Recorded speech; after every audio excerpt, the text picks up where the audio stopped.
Alright, I think today's a first because I don't think I've made a video like this before, but we're gonna go ahead and take a look at some dumb takes from some PlayStation fanboys, aka some Sony ponies, whatever you want to call them, because news came out today that Sony or PlayStation is gonna go ahead and require developers to release game trials of their games for their new PlayStation Plus premium subscription. In case you don't know what that is, basically, PlayStation has a subscription at the moment called PlayStation Now, where you've got a bunch of PS4, PlayStation 3, and PS2 games that you could either download or stream, depends on the game. And well, now that subscription is going to be rebranded and added to PlayStation Plus, or basically require you to have PlayStation Plus to have PS Now. So they're combining the two, and they're making it so there's going to be 3 tiers of PlayStation Plus. The first tier, the regular PlayStation Plus that most people have right now to play online multiplayer, then PlayStation Plus Extra, which is PlayStation Plus, plus a bunch of PS4 and PS5 games that can get off the service,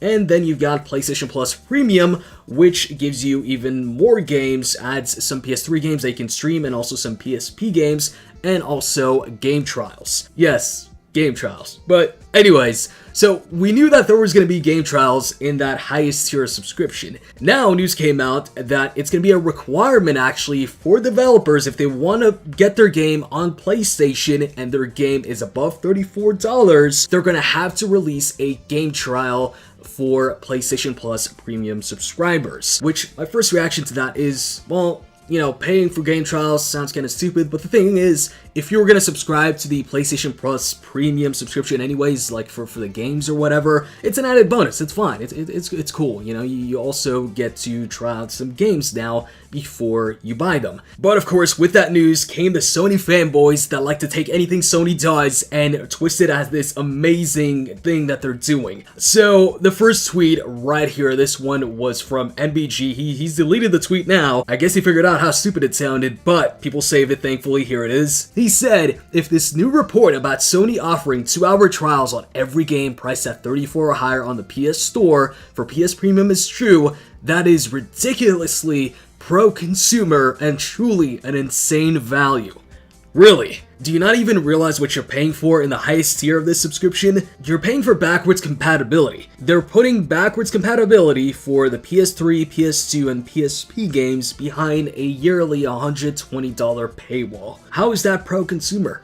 When Xbox allows you to play your backwards compatible Xbox 360 and original Xbox games for free. If you bought them before, you can play them without paying anything. You don't need to subscribe to anything, you don't need to pay extra or anything like that. You just pop the game in, or if it's a digital download, you just download it and play it, and that's it. And now they're also like, hey, we're also going to force all these developers to put their game trials behind this paywall. And they're like, oh, thank you, PlayStation, this is so pro-consumer, ridiculous value. Hey, yo, let me let you guys in on a little something. Do you know who else lets people play a game or try a game for 2 hours? Xbox and Steam. See, here's the thing, PlayStation has the worst, or one of the worst, refund policies out there, and this is directly taken from PlayStation's website.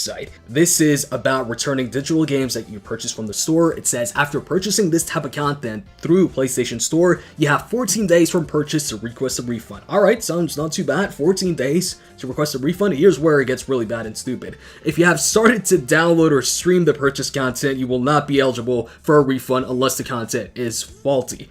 So if you start downloading the thing, you haven't even played it, too late. You're screwed. You can't refund it unless the product is faulty. So something like a major disaster like Cyberpunk 2077.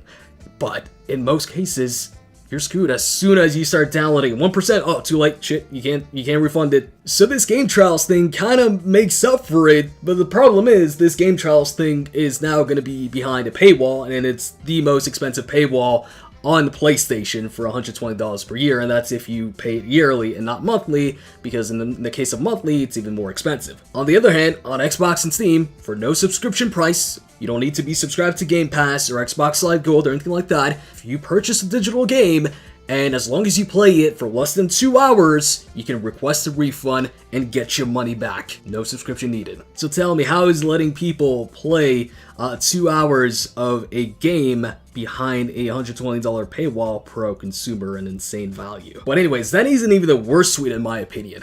This next one comes from a big Sony fanboy right here.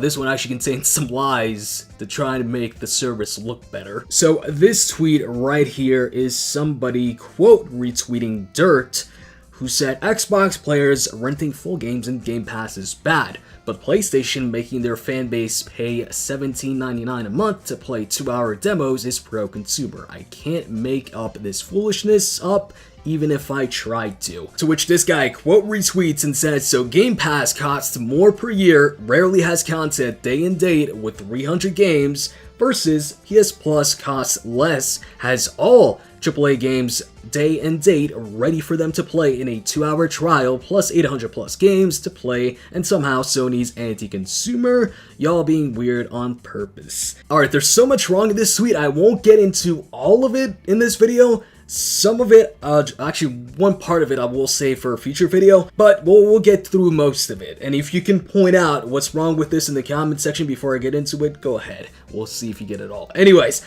first off, the Game Pass has rarely any content day and date. That's just flat out wrong.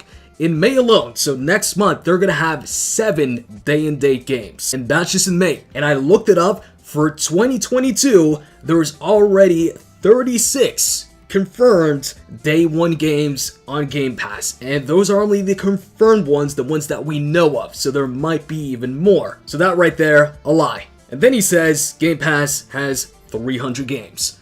Another lie.